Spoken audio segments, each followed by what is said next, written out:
subtle. Soundwave superior, Constructicons inferior. Okay, before we get started, I just want to say, if you haven't seen the Transformers 40th Anniversary music video that was made by Studio Trigger and Bump Up Chicken, go watch it. Like, seriously, you can pause this video, just open up a new tab and go watch it. It's amazing, trust me. With that being said, though, how you doing, everybody? Hope you're doing alright. I am back once again with another figure review, and I'll be honest, I don't think this one's going to take very long. This is the Transformers Retro Generation 1 Soundwave.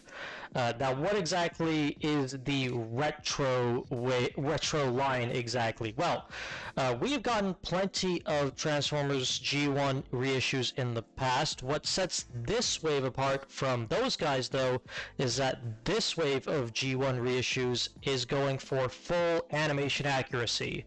That means that we are getting no stickers whatsoever. The colors are made to represent the G1 cartoon, obviously, and it also sadly means we don't get any chrome, which is a bit disappointing, but, you know, understandable. We do, however, still keep the diecast that was there before, which is nice to have. And I'm going to be straight up and honest here. There isn't a whole lot I really need to say, because this Soundwave is just great. Like, Generation 1 Soundwave is a fantastic toy. You can probably tell just by looking at him, so to speak, because I mean, again, look at him. He is pretty much a perfect one-to-one recreation of a micro cassette recorder. Obviously, the arms are kind of a giveaway, but for the most part, looking at him from the front, he is pretty much perfect. There's not a whole lot else I would want to have added to him outside of the fact that obviously the Generation 1 colors kind of give it away. You know, he looks really, really nice. He's got all the proper important details. Sadly, the buttons, the like play, forward, pause buttons, those don't work. However, you do have a working volume dial on the side, you have a working power button, and of course you can open up his chest and put in one of the cassettes he comes with. He comes with both Laserbeak and Ravage. They both look really nice, and yeah, he can put one of them in there, and it's just a nice little play feature. Alongside that, he also comes with some nifty weapon storage. If you open up the battery pack in the back, you can place his weapons inside as batteries. Nice, great little bit of weapon storage, no complaints there. So yeah, not a whole lot to say. It's just a really, really good alternate mode. And the same thing can be said for the transformation and the robot mode. Soundwave has a very simple, easy, and intuitive transformation. It's one you can probably figure out without even looking at the instructions, for being completely honest.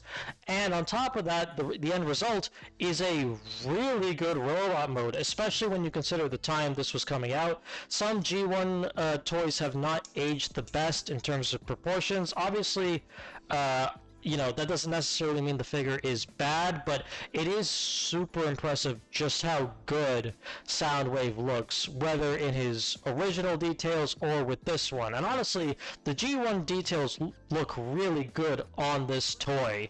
The only spot where it might look a little bit awkward is the head. If we get a little zoom in there, you can see that Soundwave's faceplate sits a little lower than it typically would in the show, which wasn't a big deal on the toy, because in the toy you had the faceplate, then a little bit of space where there was blue, and then you had the eyes, which were yellow.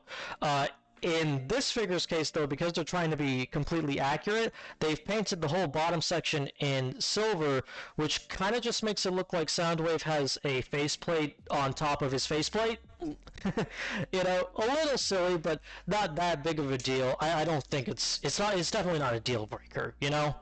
But yeah, not too much else to say. G1 Soundwave is a very good toy that is kind of very clear to see just from the off. It was good back then, it's good now, but, you know, with all of that being said, I kind of think this release is a victim of circumstance. In some ways, I kind of think the retro line as a whole is a victim of circumstance, and that has to do with Missing Link. Now, Missing Link is a excuse me, Missing Link is a Transformers line being done by Takara Tomy, which basically aims to give the G1 toys modern articulation. It takes those original molds, resculpts them so that all of these stickers are now sculpted in details, gives them new paint jobs, and then gives them modern articulation schemes, as we have seen with Optimus Prime.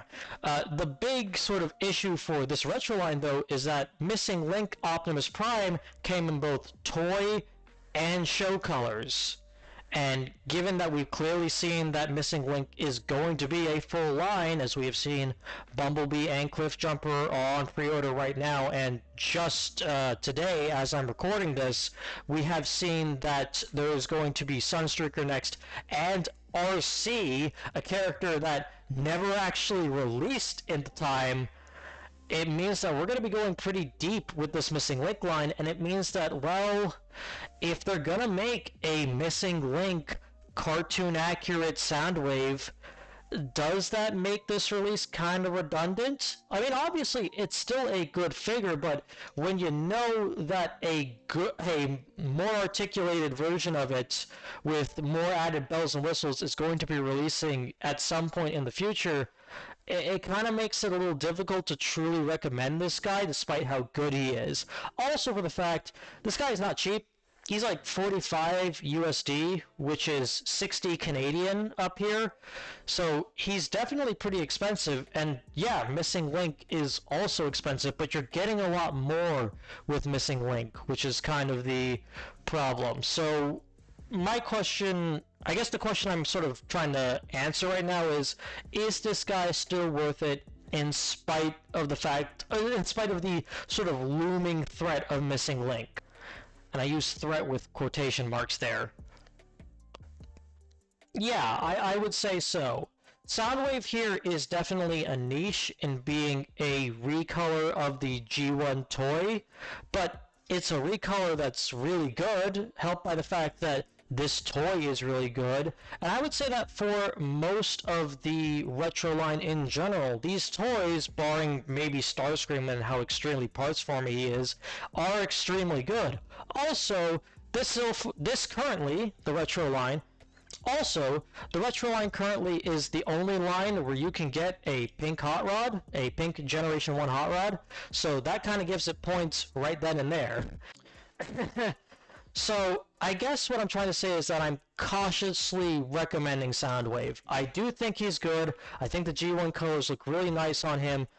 But if you're in any way sort of interested in the Missing Link line, and, given that Missing Link is definitely going to do Soundwave, I would say maybe approach with a bit of caution, especially at the price point. Maybe I'd say try to get it cheaper, but this is G1, so who knows if that's possible. But yeah, it's good, but it's kind of hurt a bit by what's releasing around it. But that's all I've got to say on this guy. I'm going to try and keep this relatively short. I hope you guys enjoyed this video. What do you think about the Transformers Retro line? Do you think it's a little bit redundant at the moment? Would you have preferred just straight up regular reissues? I think there's some merit here. I think it's just sort of unfortunately timed with everything else. And with that being said, I will see you all in the next video. Later.